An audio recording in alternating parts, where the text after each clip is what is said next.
Исәнмесез, мөхтәрәм кардәшләр. Табигатьтә пешкән ризык аеруча тәмле була. Шул ук әйберләрдән әзерлисең инде югыйсә. Шуңа да күңел җәй көнне урман кырларга ашкына.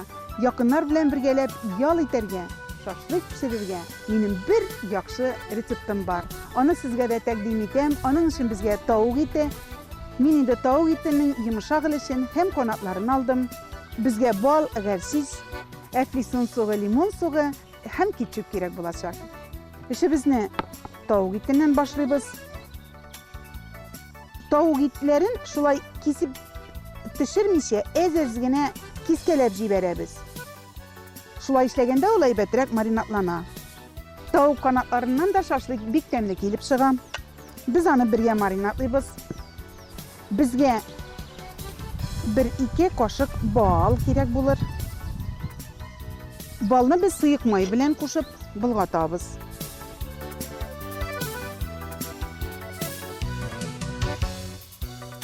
Бал белән майны шулай уабыз. 1 кашык гәрсис салабыз. Кетчуп истибез.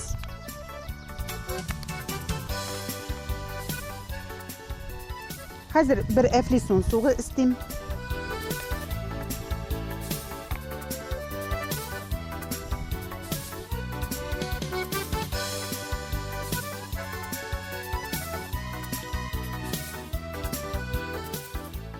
Шулай ук лайм сугы да сыгып җибәрәбез.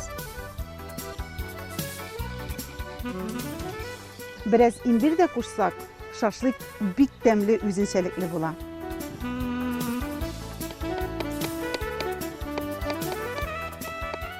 Хәзер инде әзер маринадны без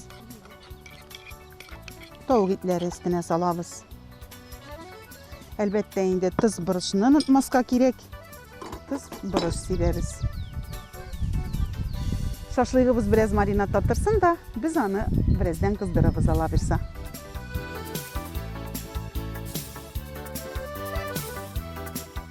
Тавык итебез әзер, хәзер без аны рәшәткәдә кыздырабыз.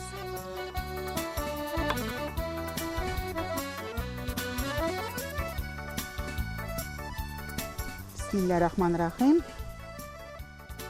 Әйдәгез әле, тәмле генә булып пешегез әле. Хәзер аның ике ягында әзер булганчы кыздырабыз.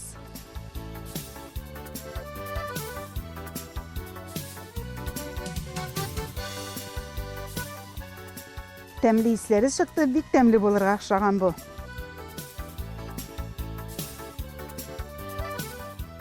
Әзер шашлык өстенә лимон сугы сыгып җибәрәбез. Менә, хөрмәтле дусларым, нинди тәмле, матур, затлы шашлыгыбыз әзер булды. Ашларыгыз тәмле булсын. Табигатьтә шулай туганнарыгыз белән аралашып, бер-берегезне хөрмәт итеп гомер итегез.